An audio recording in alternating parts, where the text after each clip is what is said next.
Hello everyone, and welcome to the very last video. So I had a great deal of fun going through all of your discussions today. I also got all of your reading questions graded. I'm happy to report that most everyone's scores improved both on the reading questions and also on Create. So what I did, and you'll notice if you go to your grades, is if you managed to improve in those areas that I gave you feedback on in the last grading cycle, then I actually went back and retroactively changed your grade to the higher score. So there was a lot of folks, for example, who had 90 in discussion 2, but got 100% in discussion 3, and so I changed both of them to 100%. So congratulations to all of you. A couple of things that I wanted to tell you. I really enjoyed reading the discussions because part of what I try to do in this course is to create opportunities for you to experience some of the things that you will be reading in the readings. And I do so in some subtle ways and some not so subtle ways. So I really enjoyed when you could identify what those things were.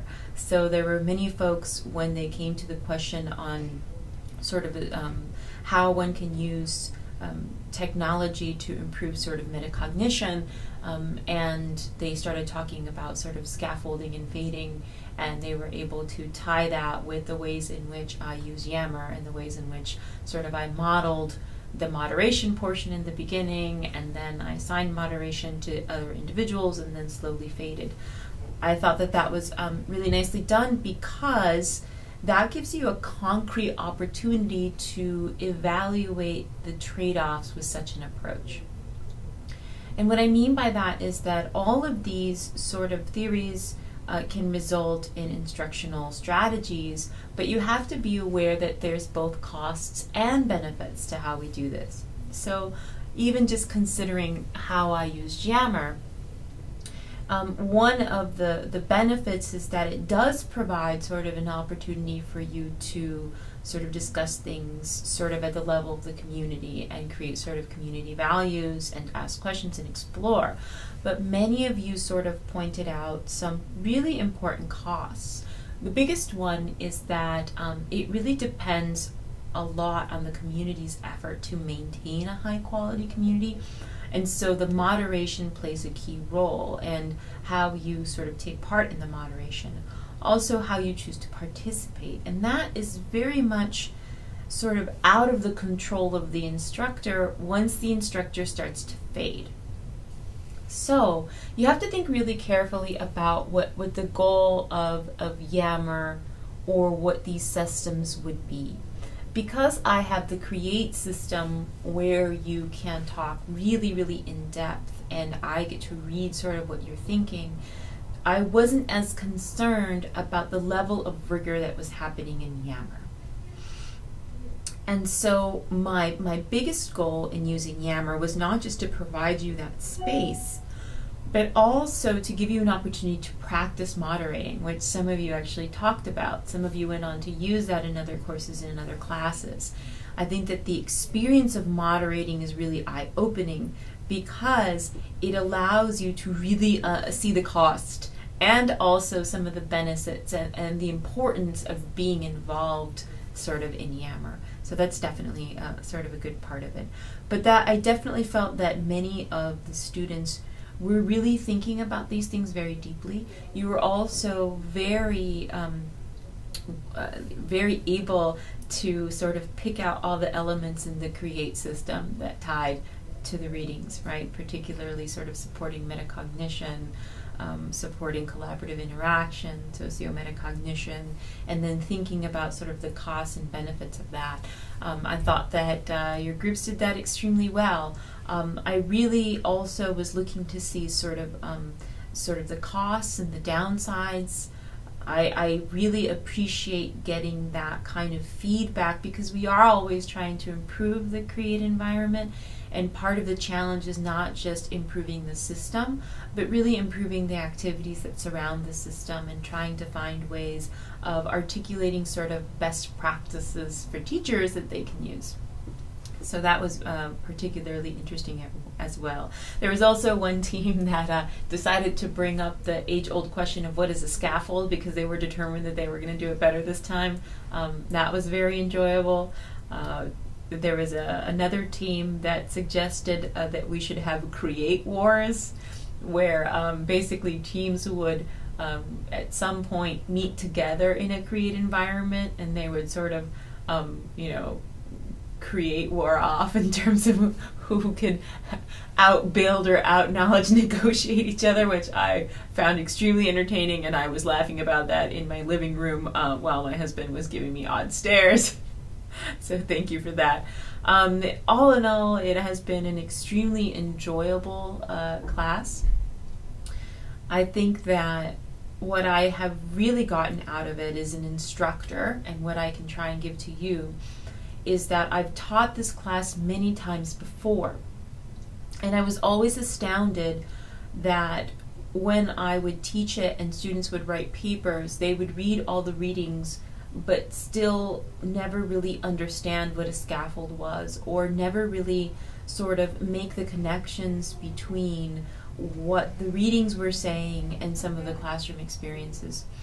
This is the first time that I've integrated Create into this class, and I think that I will definitely continue using it, because one of the really interesting things that I found is many examples where one individual had either thought that the question that was being asked meant one thing or another, or hadn't really considered a particular connection between the readings that somebody else was able to bring up.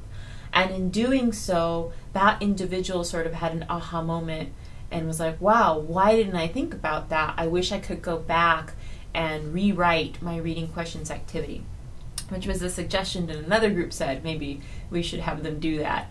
I have considered that, but I would not add that to the class unless I could find something else to take away.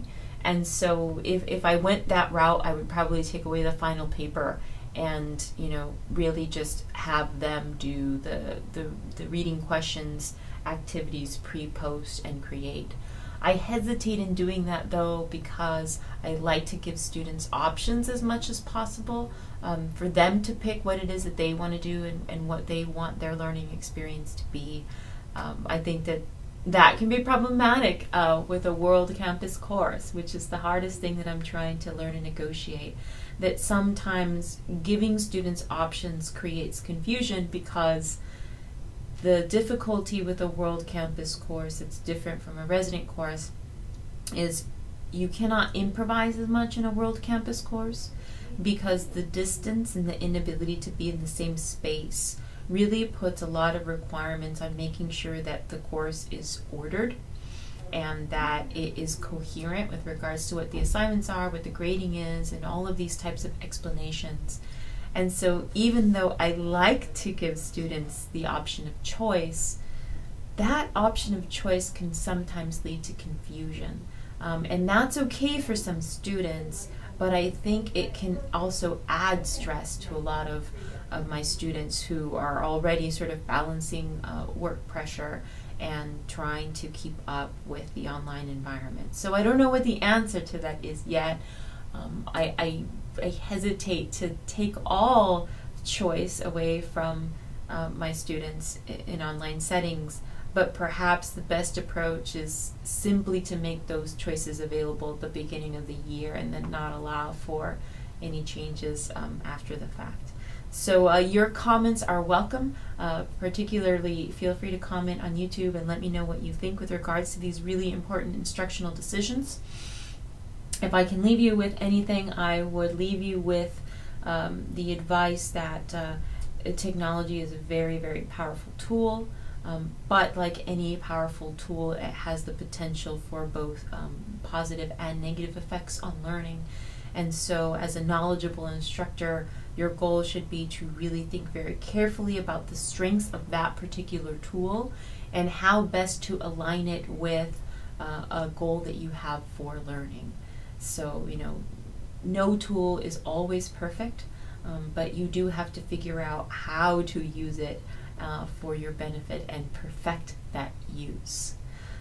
Anytime you make a decision, there's always going to be trade-offs. There is never a correct choice for instructional design. There's only the best choice given the resources that you have, the technology at your fingertips, and sort of the needs of your population. So just think really carefully, be able to identify what those costs and benefits are, and then just make sure that the benefits outweigh the costs for whatever it is that your goal is going to be. All right, with that, I'm above the 10 minutes, which I was told should be my goal for these videos. So I guess I failed that goal, but I came close. Next time I'll come closer. All right, you guys, it's been a lot of fun. Thank you so much for being in the course, and I hope that I get the opportunity to have you again in one of my other courses. Take care.